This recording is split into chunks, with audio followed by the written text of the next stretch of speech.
ਆਈਡਾਹੋ ਦੇ ਵਿੱਚ ਤੁਹਾਨੂੰ ਪਤਾ ਹੋਊਗਾ ਆਈਡਾਹੋ ਦੇ 4 ਕਾਲਜ ਸਟੂਡੈਂਟ ਜਿਹੜੀਆਂ ਬੱਚੀਆਂ ਸੀਗੀਆਂ ਉਹਨਾਂ ਨੂੰ ਮਾਰ ਦਿੱਤਾ ਗਿਆ ਸੀ ਇੱਕ ਬਰਾਇਨ ਕੋਵਰਗਰ ਨਾਮ ਦੇ ਬੰਦੇ ਤੋਂ। ਉਹ ਪੀਐਚਡੀ ਕਰ ਰਿਹਾ ਸੀ ਕ੍ਰਿਮੀਨੋਲੋਜੀ ਦੀ। ਸੋ ਉਸਨੇ ਬਾਅਦ ਦੇ ਵਿੱਚ ਗਿਲਟੀ ਪਲੀ ਕਰ ਲਿਆ। ਸਾਬਕਾ ਪੀਐਚਡੀ ਦਾ ਸਟੂਡੈਂਟ ਉਹਦਾ ਜਿਹੜਾ ਅੱਜ ਕੱਲ੍ਹ ਜਿਹੜੀ ਹੀਅਰਿੰਗ ਚੱਲ ਰਹੀ ਹੈਗੀ ਆ, ਤੇ ਸਾਰਾ ਪਰਿਵਾਰ ਉਹਨਾਂ ਸਟੂਡੈਂਟਸ ਬੱਚੀਆਂ ਦਾ ਜਿਹੜੇ ਉੱਥੇ ਪਹੁੰਚੇ ਹੋਏ ਸੀ। ਬਹੁਤ ਹੀ ਜਿਹੜਾ ਮਾਹੌਲ ਸੀਗਾ ਉਹ ਦੇਖਣ ਵਾਲਾ ਨਹੀਂ ਸੀ।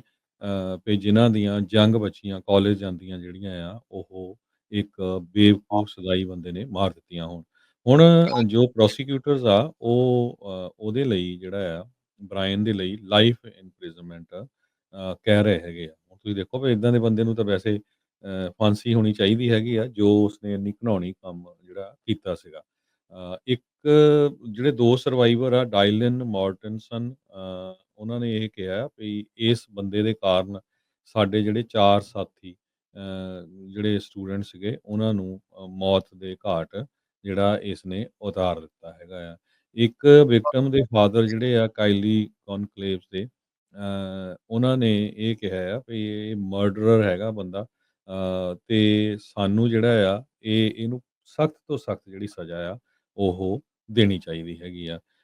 ਇਸੇ ਤਰ੍ਹਾਂ ਮੈਡੀਸਨ ਮੋਰਗਨ, ਇੱਕ ਕਿਮ ਚੈਲੀ ਦੀ ਗ੍ਰੈਂਡਮਦਰ ਆ ਜਿਹੜੀ ਬੱਚੀ ਦਾ ਵੀ ਇਸ ਨੇ ਕਤਲ ਕੀਤਾ ਸੀਗਾ। ਉਹਨੇ ਕਿਹਾ ਵੀ ਜਿਹੜੀ ਮੇਰੀ ਬੱਚੀ ਸੀ, ਹਰ ਰੋਜ਼ ਮੈਂ ਉਸ ਨੂੰ ਯਾਦ ਕਰ ਰਹੀ ਹੈਗੀ ਆ, ਤੇ ਸਾਨੂੰ ਜਿਹੜੀ ਨੀਂਦ ਤੱਕ ਵੀ ਨਹੀਂ ਆ ਰਹੀ ਹੈਗੀ। ਸੋ ਬਹੁਤ ਹੀ ਜਿਹੜਾ ਮਾਹੌਲ ਆ ਭਾਵੁਕ ਸੀਗਾ ਇਸ ਕੋਰਟ ਦੇ ਵਿੱਚ। ਹੁਣ ਦੇਖਦੇ ਹਾਂ ਵੀ ਕੀ ਜਿਹੜੀ ਸਜ਼ਾ ਆ ਉਹਨੂੰ ਸੁਣਾਈ ਜਾਂਦੀ ਹੈਗੀ। ਜੀ, ਬਿਲਕੁਲ।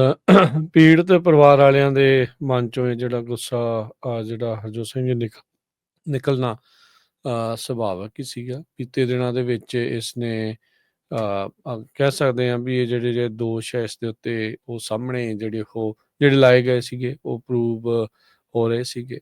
ਸੋ ਜਿਹੜੇ ਵਿਕਟਮ ਦੇ ਪਰਿਵਾਰ ਆ ਉਹਨਾਂ ਨੇ ਡਾਇਰੈਕਟਲੀ ਐਡਰੈਸ ਵੀ ਜਿਹੜਾ ਆ ਉਹ ਇਸ ਦੇ ਵਿੱਚ ਜਿਹੜਾ ਆ ਉਹ ਕਿਲਰ ਨੂੰ ਜਿਹੜਾ ਉਹ ਕੀਤਾ ਹੈਗਾ ਆ।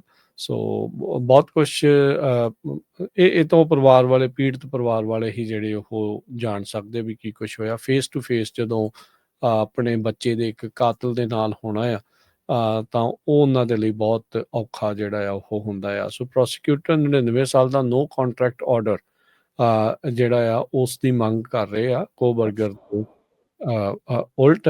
ਸੋ ਲੈਟਸ ਸੀ ਕੀ ਇਸ ਦੇ ਵਿੱਚ ਓਵਰਆਲ ਹਰਜੋਤ ਸਿੰਘ ਜੀ ਬਣਦਾ ਹੈਗਾ ਆ।